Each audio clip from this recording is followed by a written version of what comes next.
Greetings and All right. salutations, everyone. We are live with Autist Circle number 6. Huzzah, And yes.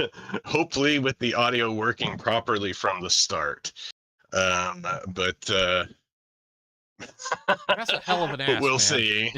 Yeah, I know. We'll see. Reactive's working though. They messed with that. So I'm happy that's working. Oh, that's good. So yeah, anyhow. So today, I'm gonna just go ahead and hop over to the main screen here. So today, as you can see from the title, we were talking about. Oh, my timer just went off. Okay. Okay. Hop back. Today, um, we're talking about Titian, Tiziano Vinciello. He was one of the most famous, probably one of the most famous painters of one of the most famous painters of all time, like well-renowned painters of all time. But he was one of the most famous painters of his time. Um, as I've mentioned him in prior episodes, we talked about him. I don't think we talked about him much with Caravaggio. Maybe touched on We it. touched on him.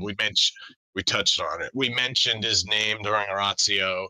Um, but Titian was one of the iconic masters of the High Renaissance period. Um, he was born in the Alps, in a little small town. Now his date of birth is up for conjecture. Yeah, because, Something between 1488 and 1490. well, I've seen where he self-proclaimed it was 1474. So, there you go. Yeah, It's like, who do you believe? The other yeah, people? That, yeah, a delusional old man probably on his deathbed. You just don't know. But, so. yeah. That would have put him. If that was the case, that would have put him I think at like well into. 99 when he died, if Yeah, you use near that date. 100. Yeah, yeah. As it was, he already pretty old when he died. So anyhow, Titian he was born to a well-off family. He wasn't born to a poor family. He was very well off. His parents were rich or wealthy. Um, so he initially moved to Venice.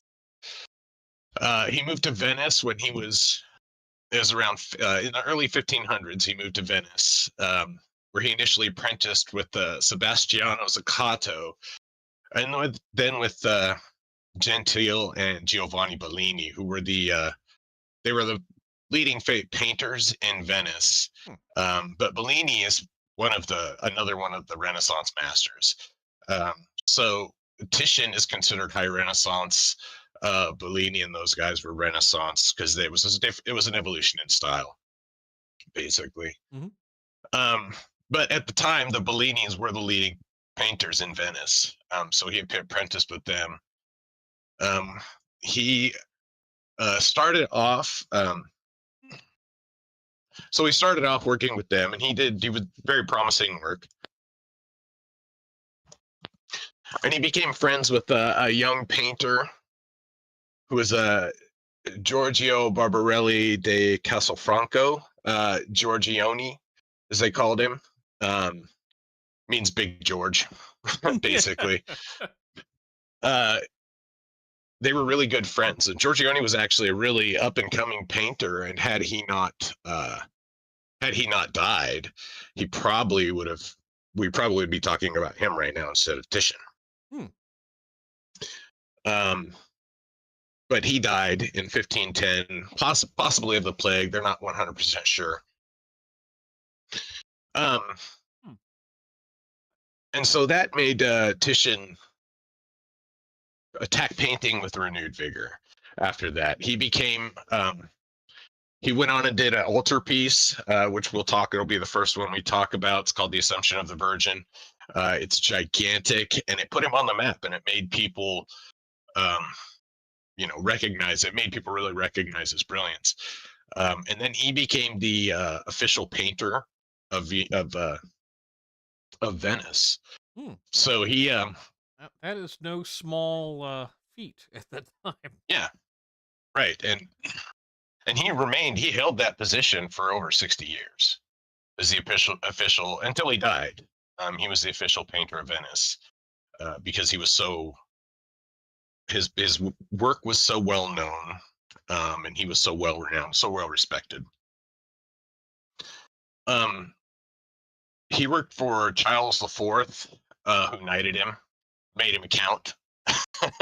So it's like rich people just keep getting rich stuff. Yeah. And then he worked for Philip II of Spain. Interesting. Hmm. He and later on, excuse me, later on in life, he his as he got older, obviously his style evolved, kind of like we saw with the Artemisia, his style evolved. Um, but his eyesight also started failing him, so his style got a lot rougher. Hmm. And it wasn't like he could just buzz down to the friggin' lens crafters and get a pair of glasses. This was Yeah, or get the cataract glasses were no surgery. Yeah. small thing. Yeah, and cataract surgery too. Yeah, because he was in his 80s. He died he died when he was 90 ish, ostensibly. Um, he was contemporaries with Michelangelo, Raphael, who's another really high Renaissance master, Italian one, Durer, who we've already talked about, and then I already mentioned Bellini. Hmm. Um, and he died in 1576 at 90, nearly 90. So a very wealthy and respected painter. He had a very full life, full of accolades, but well deserved accolades. He taught dozens and dozens, probably hundreds of pupils through his workshops and stuff. Hmm. He helped proliferate art a lot through high Renaissance era, through um, that pre-Baroque time period. Hmm. So, which is an interesting time at 1500s because that was actually it was like one of the wealthiest times ever for the people who lived in, especially um, especially for the patrons in Venice and stuff like that, for these wealthy city states. Like it was one of the wealthiest times ever in the planet. All these people lived really, I mean, they worked hard, right? But there was a lot of wealth Hmm. going around. Well, yeah, it's this is the dawning of the mercantile era where Yes. that really focuses in. You've got the real big early kind of proto empires with Venice and Genoa with their Mediterranean trade empires. So you've got a lot of just insanely wealthy people in this time period, and even to the point, if I remember right, this was when I guess it was the Medici's had basically paid for a papacy. It's Yeah. that level of influence is floating around that Titian is kind of engaging in on a daily basis, essentially. Yeah. Yeah. It's interesting. Hey, LGM. Um, yeah, it's interesting. It was kind of like the dot-com era at the time, right? Like there was suddenly this giant amount of money Hmm. that was made, and it concentrated in the hands of few people, but there was a lot of money. There was a really wealthy period of time there, and Titian, being able to make a very comfortable living as a painter is kind of emblematic of that in the 1500s. Um, so with that, we'll jump over to his first piece, which was that Assumption of the Virgin, Hmm. which I said. So this is currently, it was painted in the Friari Basilica in Venice, and it's still there. It's been restored a few times. Um, it's huge. It's 20 feet tall by 11 feet wide, so it's That gigantic. is And massive. where it is when you first walk into the church, uh, you look straight down the church, and looks straight down the aisle to this painting, this giant painting behind the altar. And we've seen a lot of other we've already watched or seen other Assumption paintings, I think, Hmm. or maybe we've talked about them. We've I know talked we've done about Annunciation. Okay, Annunciation. We've done to death, but uh, I don't don't think we've talked about the Assumption at all. I don't think you're right. You're right. Well, why don't you give us a backstory on the Assumption there? So the Assumption is where in Catholic teaching, Mary was assumed into heaven. She did not die a death. Yeah, she basically with was it Elijah, and I can never remember the other prophet. Um, were so beloved by God that he just took them into heaven without allowing them to suffer the pains of death because of Yeah, the morals that they lived. yeah, and so this is, I think, a very good representation of that. And there's a lot of interesting lines in here. So there's the asymmetry at the top. So I guess so first off, we'll look at the crowd down here at the bottom, Hmm. zoom in. And these are meant to be some saints and stuff, and there may be a self insert in here. I can't remember exactly which saints they're meant to be. I Like, could tell you, but the Assumption is not on my radar at the moment. right. That's a couple weeks ago. I've been listening to so much like art stuff and everything that it's all jumbling together in my brain. But so anyhow, so and the frame around this is really cool too. I really like the frame. But the interesting thing, so you see all of the guys clamoring, uh, and then praying, Hmm. and then this guy's arm leads up to to the Virgin as she's being taken to heaven by the cherubim, Hmm. which again, the biblically inaccurate. Yeah, exactly. And then this representation of God is really interesting. Um, just this kind of like the wind. It kind of looks like the wind's blowing on him, Hmm. right? Like God's just assuming, because he doesn't look like a person, but he does look like he's open, is open and welcoming her. Yes, You and know, also just kind of an interesting detail. You see the crown there yeah, in one of the angel's hands. To bring her up as the Queen of Heaven concept. yeah, yeah. But then this one also, so the angel's holding it, but then the cherubim also has a crown, Hmm. which kind of looks like the crown of thorns, but I don't know for sure. It Yeah, because the coloration on that particular cherub is so weird. I'm looking at his eye.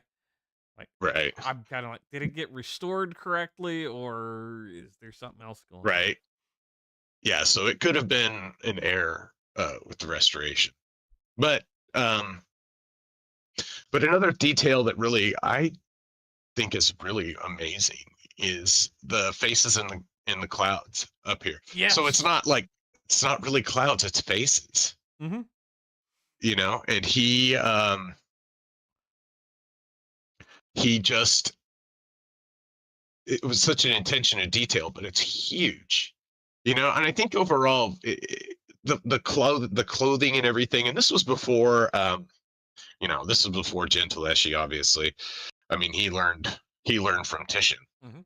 Um, but Titian really he did cloth really well for the time compared to some of his contemporaries, and definitely due to some of his predecessors, or definitely more than some of his Oh predecessors. yeah. So it's a really like cool, realistic detail. Um, Well, and it's then of course something. it's the Mary in the red and the blue, as always. It's something just looking at his use of color, because the saints down at the bottom, the rest of humanity is much darker, and then you get kind of a gradient as you're going up towards heaven, which It's Yeah, a very Catholic architecture thing where you've got baser colors down low and then brighter colors as you look heavenward. yep. And you can see his. It looks like his signature down here at the bottom. I believe so, yes. Right on that stone. Hmm. Down by the foot, right above the main stone. But this is such a huge piece, and it's so um, it is. It's really, it draws your eye upwards because of the light. Because you start at the bottom and you're like, oh, look at these guys, and then of course they're all looking up, and then the guy reaching up is a line that takes your eyes up towards the Virgin who's standing with her hands in the blessing pose. You know, Mhm. um, you know, in acceptance, like her arms open in acceptance of her assumption into heaven. Yep. And It, so it's well, one I of mean, those pieces where you've got all this heavy symbolism, and yet it's designed to tell that story to mostly illiterates of that time, and it does it very masterfully by the use of colors. oh yeah, definitely. Um, I mean, it's an eyepiece, and it was part of the Counter Reformation. Again, the church, people were trying to regain favor with the church, also because the church and the mercantile class were so intertwined that gaining favor with the church meant having money, and vice versa. Hmm. So, so when he did this, I mean, I can just imagine there people walk into a church and they're just met with this amazing. I watched a video of a tour of the church where this is at, and it's like you walk into the basilica through the door and through the foyer. I can't remember, it's the nave. It's through the Through the nave, and, nave, and yeah. it looks back. Yeah, and it looks back all the way to the altar, Hmm. and it's just this amazing painting, and you can make it out from, like, you can see what it is from there, And that's and that's the thing that's so remarkable about this piece is that it shows so well the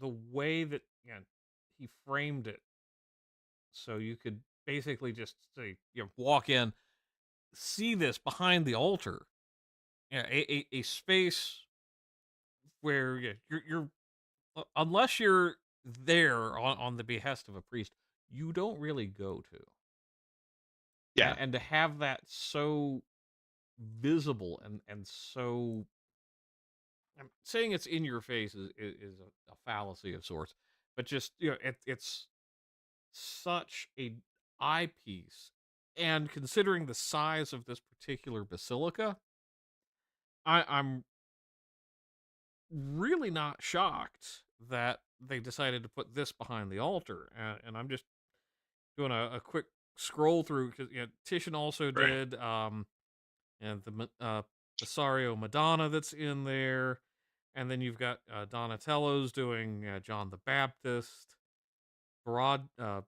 Vittorio Boronga, or not Boronga, Regano is also doing massive pieces of art, but this is like the piece.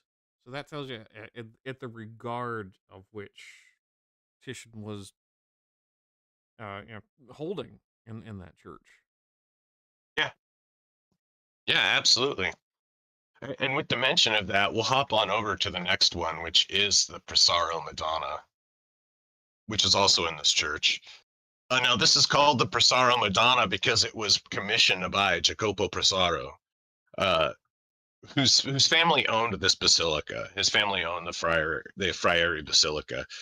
Um, and Jacopo Presaro was a nobleman and a bishop, but he was also had a military background, so he became a bishop kind of through, like, I don't know, political channels. Um, It's a lot of that time. It's both political and it's also, well, gee, what are you going to do with this other son that could inherit? Hmm.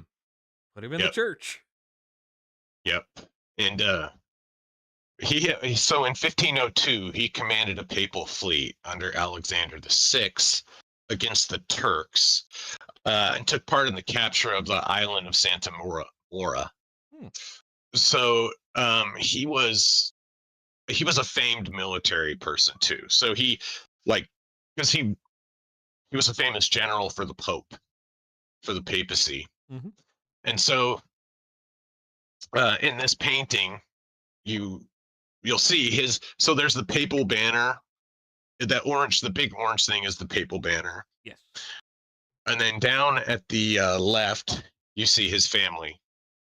Um, on the right, down on the right, you see Hmm. his family.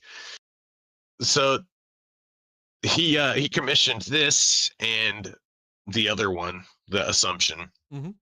for this basilica. He was one of Titian's earliest Patrons. patrons. Yeah, the word left my brain for a second. Yeah. He was one of his earliest patrons, and supported him. So this one really, though, so there's a lot of aside from the rich color and the intricate fabrics and all the stuff like that, and the amazing portraiture, there's a lot of really interesting parts to this painting that really made it stand out, especially for its time. Hmm. And one of the first things that you kind of notice is that the Virgin Mary is not front and center, Correct. Yes. right? The right in the center is Saint Peter. Hmm. um And you can see, yeah, always tell because he has the key for yep. binding and loosing down there at the Yep. bottom. So we'll zoom in here. So there's the key on his ankle. This one I got a really big I got a Yeah. really big copy of this one. It's much bigger. So we've got the key, which does indicate that it's Saint Peter. Um, and then of course you have the Virgin Mary, with baby Jesus Hmm. up there. And then immediately to her right is supposed to be Saint Anthony. Oh, yeah. Saint Anthony Padua. of Padua. Yeah. Let's click on that. So that's Saint Anthony. And then as we scroll down here, this is supposed to be Saint Francis of Assisi. Hmm. And this is the Presario family behind here. Oh, okay. So he had his family painted into there. Um, or him and his family painted into here. And then another thing on the lower left, there's a knight. Yeah. Well, and a It's like friar. and a friar. The knight's holding the banner. But the knight also has a Turk and a Moor as prisoners. As they should be. Yeah. So, and this was to show the victory over the Turks, by the papacy, that they had hey, you guys we're going to portray you as slaves in our art now, Hmm. basically. You're a symbol of defeat, which is that's kind of a brutal diss right there, Yeah. honestly. Oh, yeah. That's the one thing about this time period. It's like, yeah, no, we beat your ass, and now, guess Yeah. what? You got to pay. So then at the very top, there's a couple of angels wrestling with the cross. Hmm. Um, so it's a very Catholic painting, Yes. but it was revolutionary for its time. One, because the colors are so vibrant, like the blue on that robe, like Prime just saying, like the blue on the robe it's really striking. And those blues, um, the I guess to put a finer point on the fact that, like, being an artist in this time was a more of like a blue collar thing. Hmm. Um, like they had to make their own pigments a lot of the time or buy the paints, and a lot of these paints weren't cheap. Like that blue paint was very expensive, and so Well, yeah, because that's it's that's something that when you see a painting, especially in this vintage and a bit earlier, when you see like the blues or vibrant reds, not just red but vibrant reds, like on the banner, that usually meant the patrons were heavily funding this, where more natural yeah, colors are a little easier to come by, and just right. even the and I would actually have to see a better image, but possible gold leafing on the banner even is pretty wild. Well, and the thing about that too is that they were able to capture that effect without actually using Oh, good. without actually using gold, just by just by the way they painted. They Hmm. could capture a lot of um, that light. But I mean, a lot of artists did their own paint, and Titian had a workshop. He had his own workshop where he had apprentices and people who worked with him and for him. Hmm. So he was able to, they would do his paint for him. But we saw in the diss track poem against Yeah. Baglioni from Caravaggio. Caravaggio says you're not even fit to grind my paints, Hmm. you know, and that's because they used to have to grind the pigments for their own paints. Um, which of course some of them were very toxic. They used lead white all the time, and that shit was toxic as hell. Oh But yeah. they didn't know that, you know. So I mean, apparently it wasn't the worst thing for you because Titian lived to be, almost 90. Well, I mean, if you've got that many apprentices, you can have all the lead white you want. Yeah, But no, that really yeah, is a remarkable thing. Just seeing the vibrancy and the colors, simply because there were people literally dying in some cases to make these paints and pigments. yeah, yeah, yeah, for sure. Um, both of these have undergone restoration. The Assumption is undergoing. I think it last underwent restoration in 2018, Hmm. but it's still there's a nonprofit that oversees it and works towards restoration, restoring the paintings and stuff. So Okay. they're being taken care of. They're being cared for, um, which is heartening to me, knowing that we'll have this legacy. They were damaged. There was an earthquake at one point that did damage the Assumption, but it's since been repaired. Hmm. So And again, given that it's it's Venice, that's pretty impressive. right. So with that one, we're going to move on to something. We're going to change course a little bit because Titian not only painted church things, because of course most painters painted church things, but they also painted mythology. Greek mythology was a very, very popular thing at the time. Of course, because it was romanticized, right? Hmm. Like, I mean, we romanticize it now. Still, they're very romantic stories, and they're well, because more often than not, they speak to an underlying truth, Hmm. or they just have a really romantic bent to them. Uh, So I think that this gets painting, into mythologies and what they mean to humanity's sense of purpose when it's all just broken down into the most fact based everything.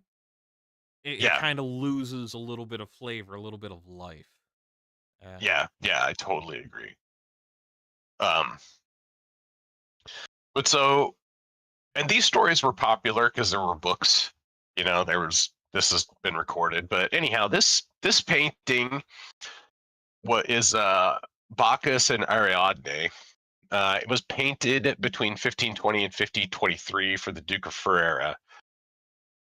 It's pretty big. It's not like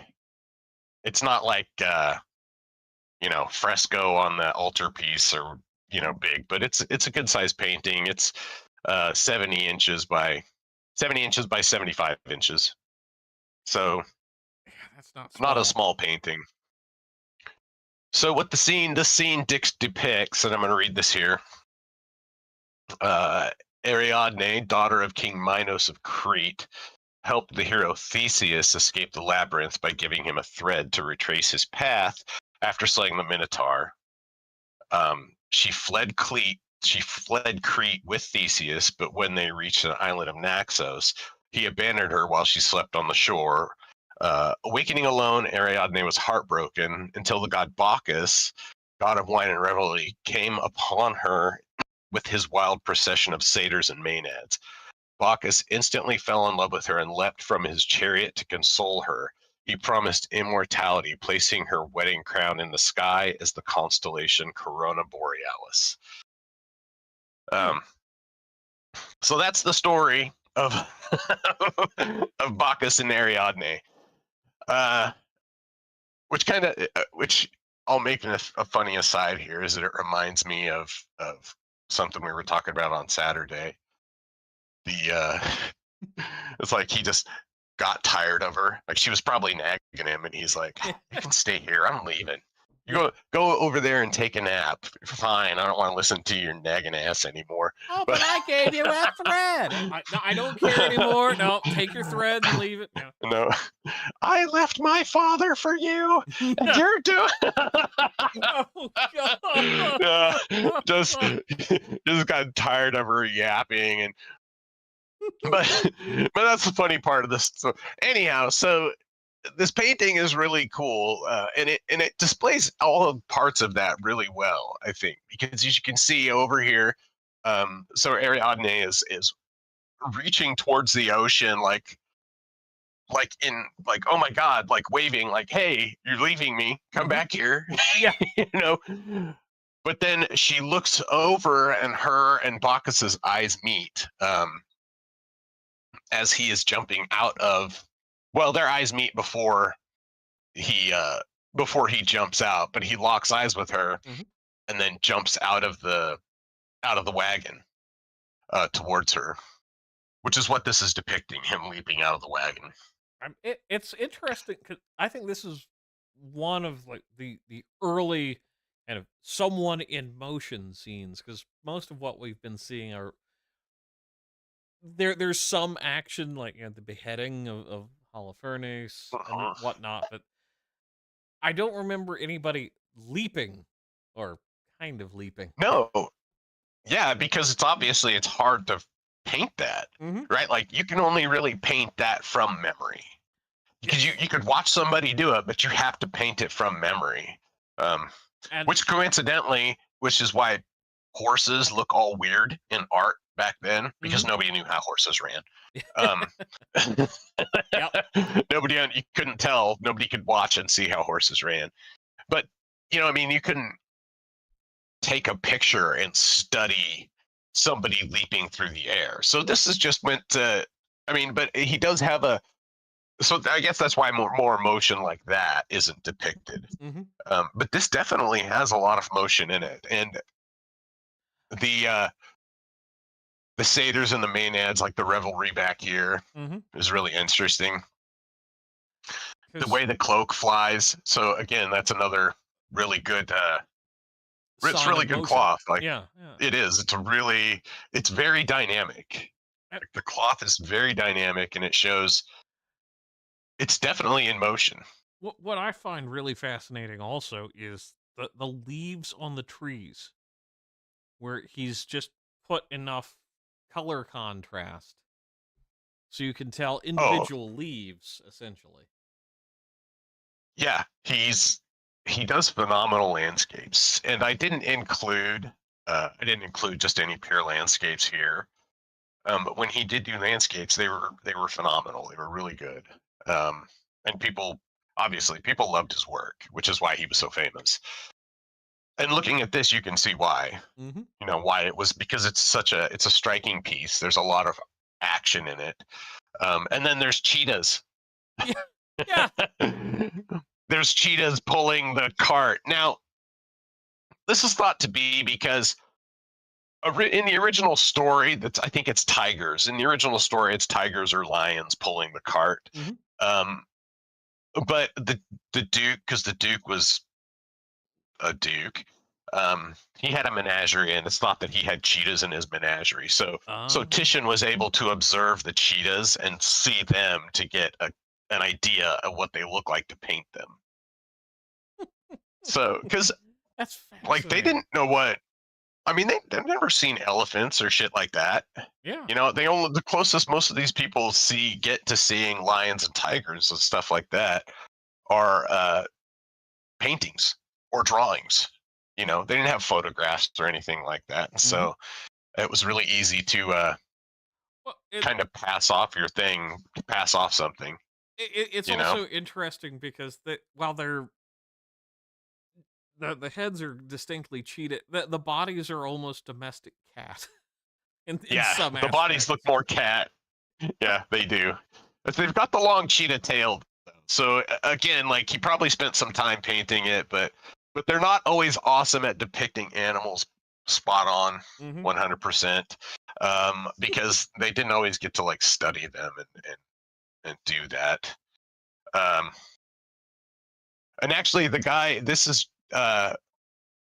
he's got snakes. He's covered in snakes. I actually didn't look into the symbology of this guy, but this little dude here he's dragging the head of a it's like the head of a deer Calf. Actually, it looks like a head of or a a calf. calf. Yeah, head of a calf. That would make sense. Um, for like revelers and stuff, they're doing weird shit.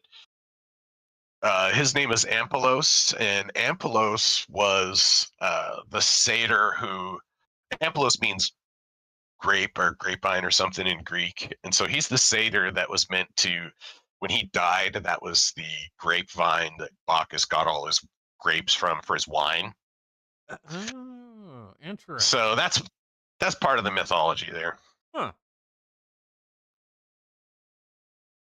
Now, another cool detail I think is that it actually includes the Corona Borealis in there.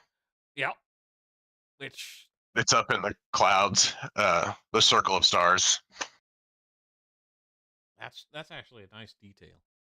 Yeah, and in the background, in a lot of his paintings, if you look behind Bacchus, you'll see the background is Venice. The sky, that's the Venice background. Kind of like when Gentileschi put Thames in the Moses painting. Mhm.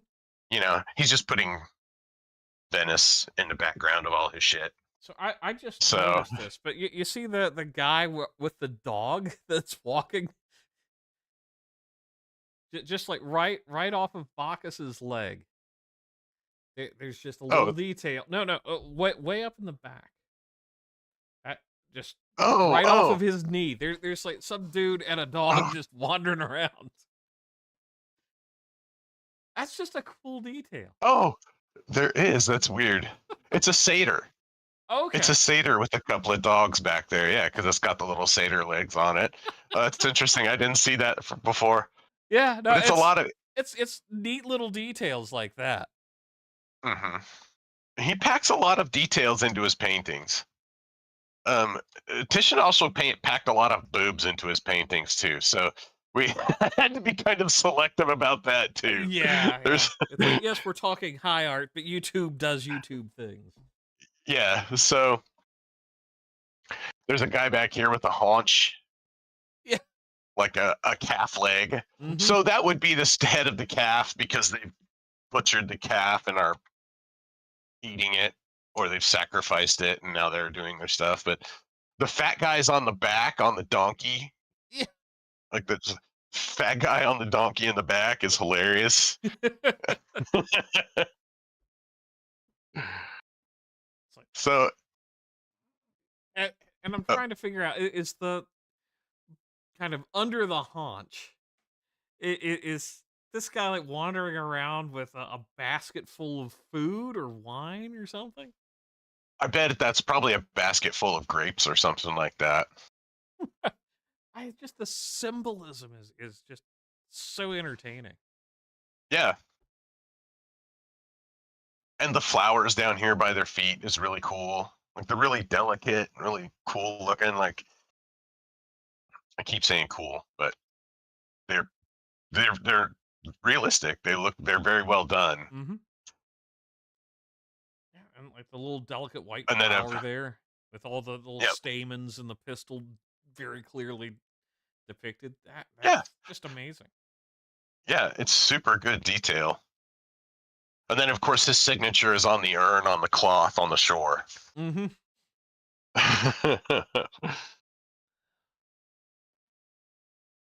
But yeah, so this is one of his like this was the the like kind of one of the showpieces, a big one uh, for mythology, just Mhm. showing mythology, and it was a really dynamic painting. It still is a really dynamic painting, and it's just a cool piece of work. Oh, yeah. Yeah, and I think it shows that he wasn't just restricted to church works. No, no, not he did quite a bit of he did portraiture. I mean, he lived for 90 years, right? And he painted for like probably 75 of those at the very least. Mhm. And so he put out a lot of work. He did portraits, he did landscapes, he did all sorts of stuff. Um, and by and are these aren't like I tried to pick the best ones I could, but there's so many more. This is by no means comprehensive. Yeah, yeah. Hey, Kingdom of Vinland, It and yeah, this did. You're right. It does display a lot of the Hellenistic um, like body forms and stuff like that. So, on that, we'll go ahead and jump back over to some more Bible stuff. oh. Another work, and we have not, we haven't, a lot of people have depicted this, and we have not covered it yet. But this is Abraham and Isaac. It depicts the binding of Isaac from Genesis chapter 22. Um, I'll go ahead and fill us in on that, Bleach. Oh, god. Well, that's where, you know, Abraham basically is deciding, yeah, I will be loyal to the Lord my God and sacrifice my son because it has been asked of me. And then, as a reward for his loyalty, a lamb is replaced with Isaac. Yeah. So, And this was painted in 1543, between 1543 and 1544, the Church of San Spirito in Venice. It, my brain. So later in Titian's life, he started drawing more of kind of like the heady Old Testament scenes hmm, instead of the like Assumption and stuff. This is a very it's a very dark powerful chapter, theme. also. It is. It is. It is. But it was like it's meant to show Abraham's devotion to God, right? Like he was willing to sacrifice his son because God asked him to, which is why the angel stayed his hand. Exactly. Yeah. And And it actually gets into later after this some interesting prefigurements of Christ and his sacrifice. Whole different yeah, story. yeah, But yeah, it's and this is kind of, I guess, what in towards the beginning of his decline. it was when he was starting. So in his later, as he started getting older, he started becoming like kind of a little obsessed with death in a way. So his themes started becoming more darker and more centered on death and dying and stuff like that. Um, and so this was a really heady piece that was um,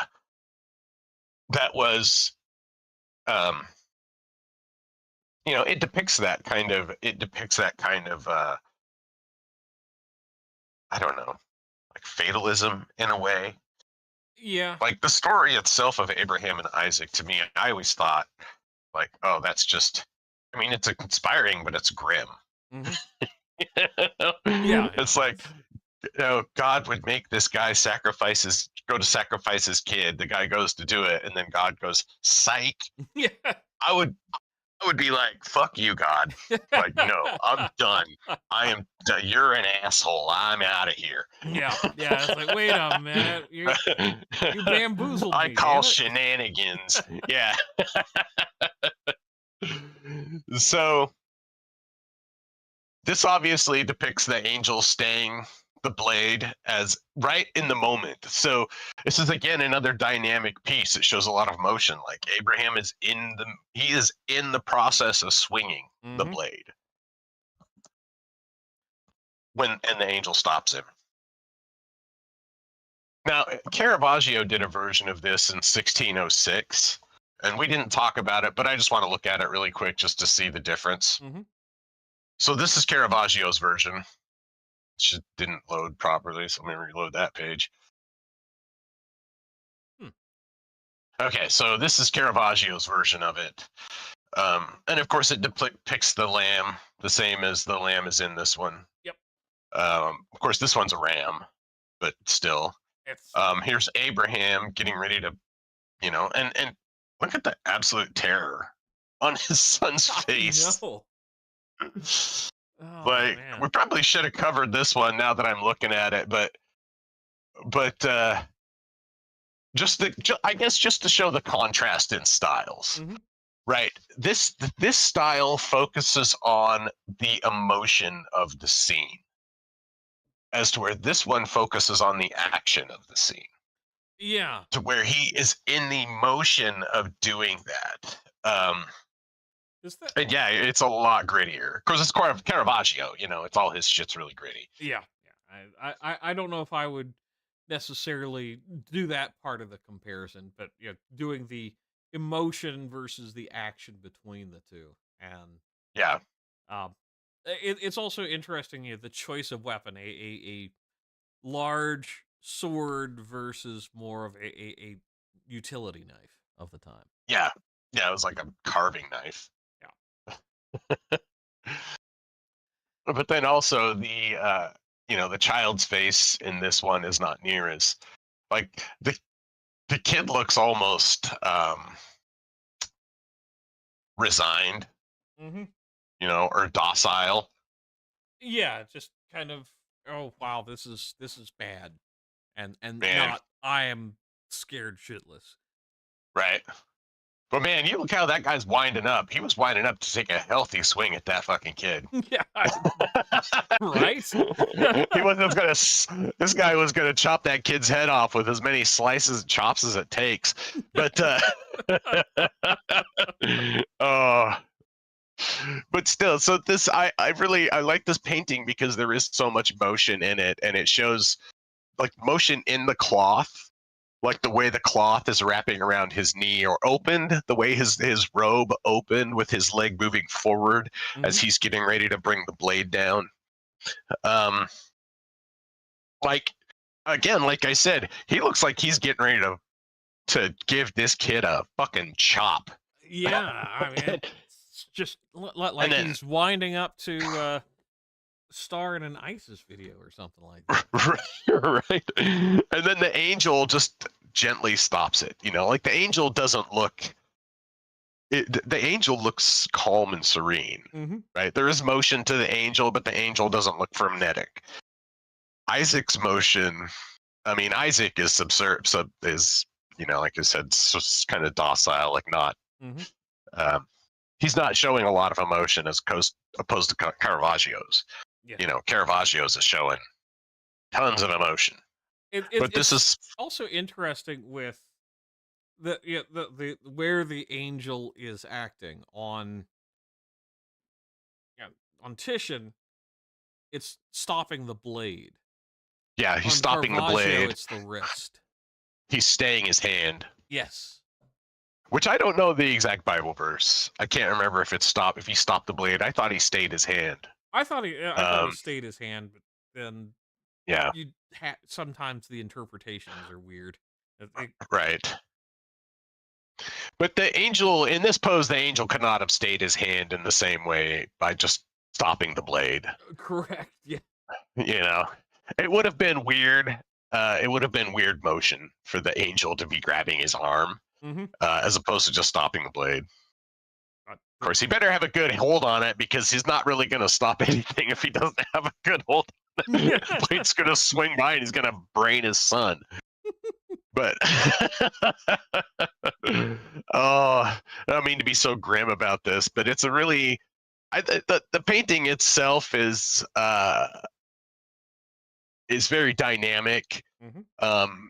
I think the story is I I'm really split on that story, Mm-hmm. if I'm honest. I appreciate I appreciate and admire Abraham's faith in knowing, like, believing that his God is only asking him for this for a reason. Like, there must be a reason why I'm doing it. Mm-hmm. Um, But but at the same time, it's like, wow, did it need to go that far? But I think right, that really it's like shows that's the fallen nature of humanity, where yeah, we have to be pushed to a certain point before we are redeemable. yeah. It's a hell of a shit test. That's all I'm saying. Yeah, yeah. Uh, so we're running late, or we're running close to the end. So we'll wrap up.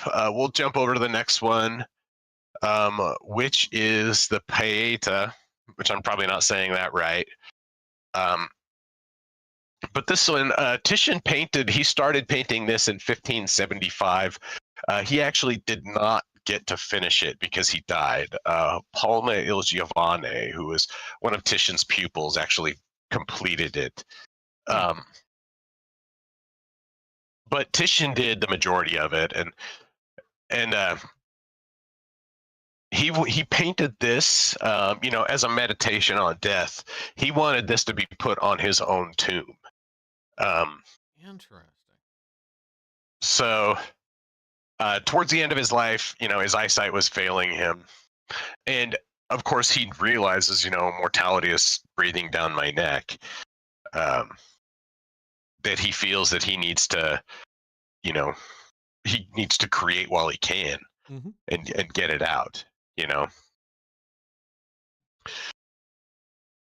So it was the final work of perhaps one of the greatest artists of all history. It was, and it shows. I got a good copy of this one too. So of course you see Jesus in the middle of it, Mm-hmm. who's wreathed in light. It's overall has a very dark tomb. There's some Mannerist style in the porch, or not the sculptures. Mm-hmm. Have a slight Mannerist style to them. Yeah. Of course, Titian was not. He was well versed in many styles, and Well, the grandfather of the Baroque. So it's interesting looking at the figure on the left being a depiction of Moses, because he occasionally you see in earlier art where Moses is depicted as having horns, and you see that here, and that this could. comes from Oh, some really old early Christian art, which I can't remember interesting. why, but yeah, it's a thing that often I happened for him.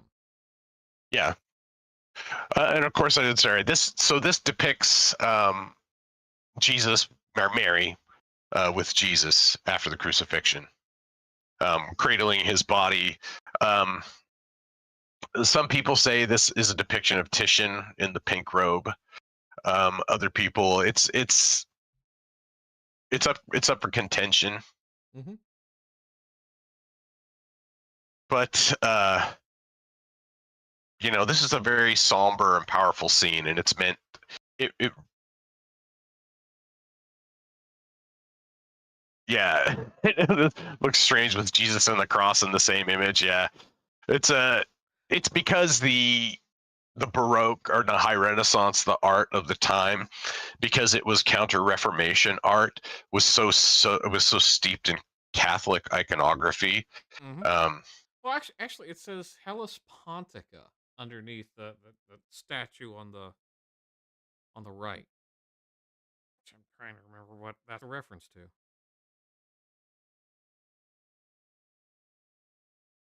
um, I'm not sure, but there's a lot of Latin writing in this painting here. Of course, you see he's written his own name, and I think this is, and then Palma put his name on there also. Hmm.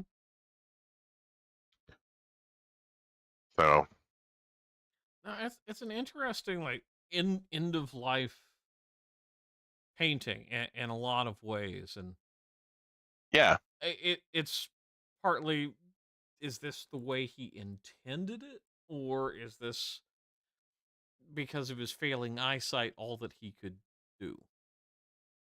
well, I think he put so much emotion into this piece um, because he knew that he was coming to an end, and he felt the prescience of his mortality Hmm. and wanted aside from the fact that his legacy was going to be known, he wanted a final masterpiece to be known by, um, like more or less to prove that he could have done it, like that he could do it forever. Hmm.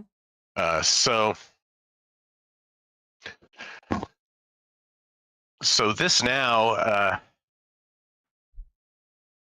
it was because he died before this was finished, and his paint, his student had to come in behind him, but there was more, like there was so much of his emotion into this, and not just like you can zoom in and see the brush strokes are a lot rougher. Hmm. They're a lot rougher than previous paintings, of course, because of his eyesight, but then I would think also because of his emotion that he's putting into this painting. Oh yeah, It's not just, it's an evolution in style, and it's especially from go ahead. it's very much like, so you can almost see it representing a dimming of his talents as well. Just the color palette that he's using here. And Yeah, I think that's almost intentional because it's it's yeah, meant to I'm be very failing. somber. Yeah, it's like my body is failing as well as my Hmm. art in a sense. So to me, I would, if I was an artist, I'd probably go down this rabbit hole myself. Yeah.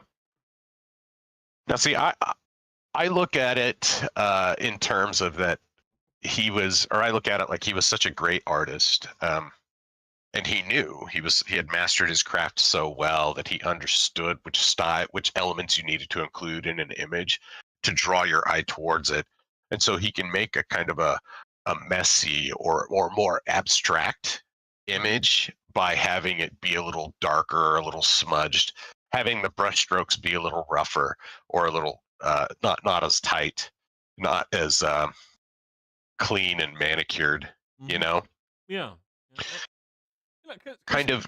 to me, looking at his early work versus now, it's kind like if you'd seen it the other way around, or this was the only image, it's like, yeah, Titian's not that great.